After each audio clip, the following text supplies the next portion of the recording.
तो इस वीडियो में हम बात करने वाला है आरसीबी के कैप्टन के बारे में। और जसप्रीत बुमराह की सही रिप्लेसमेंट हुई हर्षित राणा या कोई और आने चाहिए थे, तो करते हैं वीडियो को शुरू।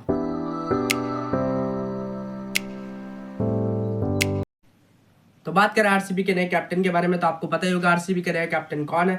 आरसीबी का नया कैप्टन रजत पाटीदार को बना दिया गया है और काफी अच्छा डिसीजन लिया मेरे हिसाब से, क्योंकि आप देखो विराट कोहली के अलावा इस टीम में कोई ऐसा है नहीं बंदा जो आरसीबी की कैप्टनसी संभाल सके। इतनी बड़ी फ्रेंचाइजी है तो उसकी कैप्टनसी संभालना इतनी आसान बात नहीं है।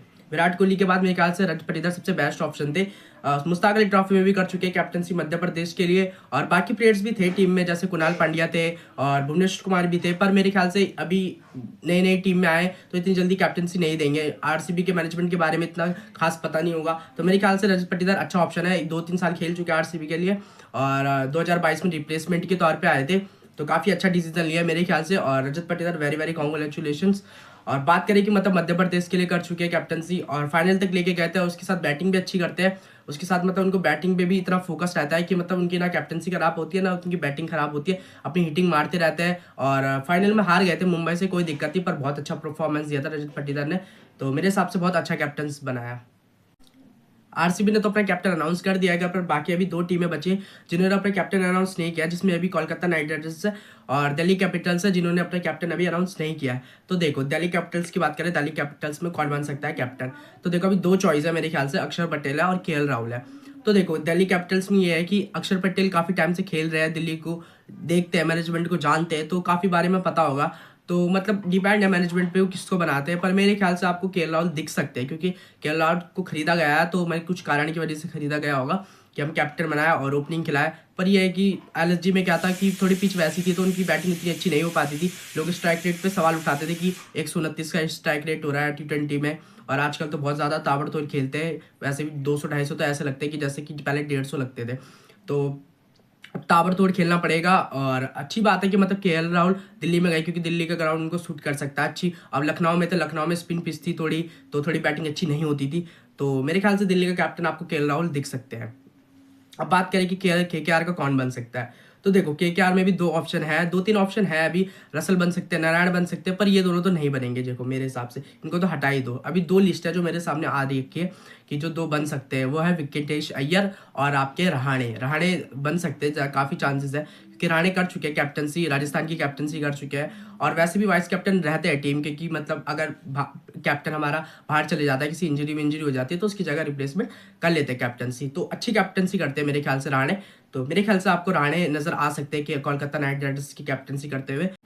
तो बात करें आईपीएल 2025 में आपको पहला मुकाबला किस टीम का देखने को मिल सकता है, तो न्यूज़ आ रही है बहुत ज़्यादा कि आरसीबी और केकेआर का आपको पहला मुकाबला देखने को मिल सकता है। रॉयल चैलेंजर्स बैंगलोर और कोलकाता नाइट राइडर्स का आपको ईडन गार्डन्स में आपको पहला मुकाबला देखने को मिलेगा 22 मार्च को। अभी कंफर्म न्यूज़ नहीं है, मैं बता रहा हूँ अभी भी कि कंफर्म न्यूज़ नहीं है ये मतलब अंज्यूम कर रहे एक तरीके से, और कहीं ना कहीं आ रही है पीछे से खबरें कि हो सकता है कि पहला मुकाबला आपको आरसीबी और केकेआर का देखने को मिल जाए ईडन गार्डन्स में 22 मार्च को। तो डेट तो आगे पीछे हो सकती है, और क्या पता टीम यही रहे, पर डेट आगे पीछे हो सकती है मेरे ख्याल से। चैंपियंस ट्रॉफी 2025 है, जसप्रीत बुमराह बाहर हो चुके हैं इंजरी के चलते हुए, और रिप्लेसमेंट आ चुकी है, हर्षित राणा आई है रिप्लेसमेंट, और क्या रिप्लेसमेंट सही थी। और जायसवाल की बात करें कि जायसवाल मेन स्क्वाड में पहले नाम था, उसके बाद फिर हटा दिया गया है, तो कहीं ना कहीं सोच थी मेरे हिसाब से कि बैकअप ओपनर लेके जाएंगे, और अभी भी यही सोचते कि बैकअप ओपनर लेके जाने वाले हैं, और कहीं ना कहीं इसको फिर बाद में अगर गिल नहीं चलते तो उनको टीम में जगह देंगे। और न्यूज़ तो ये आ रही थी कि श्रेयस अय्यर की टीम में जगह नहीं बन रही थी, तो पता नहीं श्रेयस अय्यर ने बोला क्यों, मेरी समझ में नहीं आया, क्या पता रियल हो। उसके बाद गंभीर बोल रहे कि ऐसा कुछ था नहीं, तो मेरी तो समझ में नहीं आ रहा है क्या बात है, और अंदर की बात है, इनको ही पता होगा। तो हम मेन बात मुद्दा ये है कि हर्षित राणा के सही रिप्लेसमेंट थे जसप्रीत बुमराह की, तो देखो मेरे हिसाब से नहीं थे, बिल्कुल भी नहीं थे। और कोई और नहीं, सिर्फ सिराज आना चाहिए था, कोई और है भी नहीं जो मतलब ओडीआई में इतना अच्छा कर चुका है और कोई खेल चुका है पहली बात तो, और इतने अच्छे आंकड़े हैं मोहम्मद सिराज के 2022 के बाद सबसे ज़्यादा ओवर उसने अच्छा डाला है, सबसे ज़्यादा रन थोड़े ज़्यादा देता है, मैं मानता हूँ, एग्री करता हूँ कि रन थोड़े ज़्यादा देते हैं, पर 2022 के बाद ओडीआई में सबसे ज़्यादा विकेट मोहम्मद सिराज के ही हैं। तो ओडीआई में बहुत अच्छी बॉलिंग करते हैं, और मतलब इंडिया टीम के लिए 2022 के बाद तो सबसे अच्छे बॉलर वही माने गए। एक टाइम पे वो नंबर 1 बॉलर हो गए थे 2022 में, 23 के बाद, आई थिंक 22-23 के टाइम पे, तो काफ़ी अच्छी बात थी उस टाइम। और उसके बाद फिर उनका मतलब अभी 24 में अब थोड़ा बेकार बॉलिंग हुई क्या, तो उन्होंने फिर उसको हटा ही दिया। मतलब ऐसा सोच रहे हैं कि मतलब फिरोज शर्मा ने तो ये बोला कि डायरेक्ट की मिडिल ओवर्स में काम नहीं आता, इतने इफेक्टिव नहीं है मोहम्मद सिराज। तो हर्षित राणा थोड़े ज़्यादा होंगे मेरे ख्याल से, तभी खिला रहे हैं।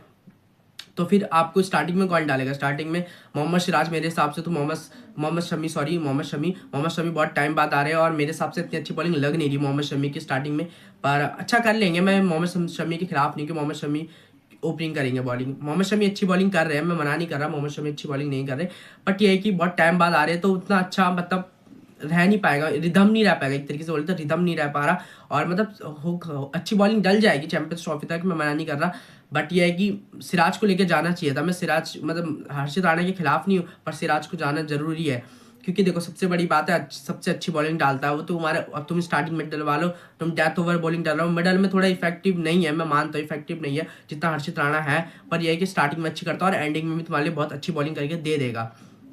और हर्षित राणा को तो अभी 3 ही मैच पहले डेब्यू हुआ है और तुमने उनको डायरेक्ट चैंपियंस ट्रॉफी में दे दिया, इसलिए क्योंकि कोच कौन है? गंभीर है, और मेरी तो समझ में नहीं आ रहा। और चक्रवर्ती को लेके गया, चलो चक्रवर्ती को लेके गया, कोई नहीं, अच्छा T20 में कर रहा था, पर T20 और ODI फॉर्मेट एक नहीं है। सबसे बड़ी बात ये ODI फॉर्मेट बहुत अलग है T20 से।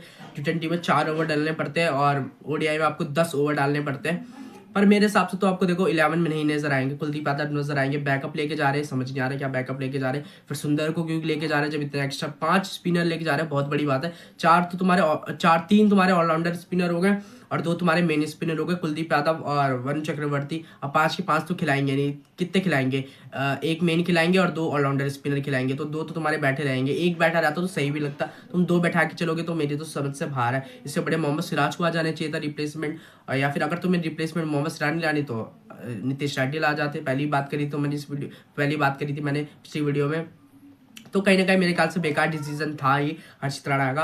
मतलब हर्षित राणा बेकार नहीं है, मैं मना नहीं कर रहा, इफेक्टिव है मिडल ओवर्स में, पर यह है कि उससे अच्छे बॉलिंग करते हैं मोहम्मद सिराज। तो मेरे हिसाब से मोहम्मद सिराज को होना चाहिए था इस टीम में। तो छोड़ो, जैसी भी स्क्वाड है, अच्छी स्क्वाड है, बैलेंस स्क्वाड है और ठीक है स्क्वाड देखा जाए तो। और हम चाहते हैं इसी स्क्वाड के साथ हम चैंपियंस ट्रॉफी 2025 उठाए, बिना बुमराह के कमी थोड़ी खलेगी पेस अटैक में, बट कोई दिक्कत नहीं, अच्छी स्क्वाड है और जरूर जीतेंगे हम चैंपियंस ट्रॉफी 2025 की।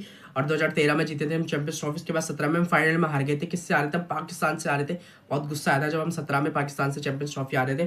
तो हम बदला जरूर लेंगे इस साल हम चैंपियंस ट्रॉफी का। और 23 तारीख को तो मुकाबला इंडिया वर्सेस पाकिस्तान का, सेकंड मैच है इंडिया का। फर्स्ट मैच इंडिया का 20 तारीख को मैच है बांग्लादेश के साथ, और 23 तारीख को उसके बाद फिर पाकिस्तान के साथ मुकाबला है। और एक मैच आपका 3 मैच होते हैं और 1 मैच आपका न्यूजीलैंड के साथ है, और सेमीफाइनल में और फाइनल, टोटल 5 मुकाबले होंगे इंडिया के, अगर इंडिया फाइनल तक जाती है तो। और हम तो चाहेंगे कि फाइनल लेके जाए और चैंपियंस ट्रॉफी हम चाहते हैं, चैंपियंस ट्रॉफी हम जीते। तो वीडियो अच्छी लगी तो वीडियो को एक लाइक कर देना, चैनल को सब्सक्राइब कर देना, बेल आइकन को प्रेस कर देना। जब भी मेरी वीडियो आएगी तो आपको नोटिफिकेशन आ जाएगी और आप वॉच कर सकते हो मेरी वीडियो जल्दी से जल्दी। एंड बता देना कोई कमेंट में कोई गलती लगी हो, कुछ इन्फॉर्मेशन मैंने गलत दी हो तो बता देना कमेंट्स में, और कुछ गलती की होगी तो वो भी बता देना कमेंट्स में। तो मिलते हैं नेक्स्ट वीडियो में। Thanks for watching, bye bye.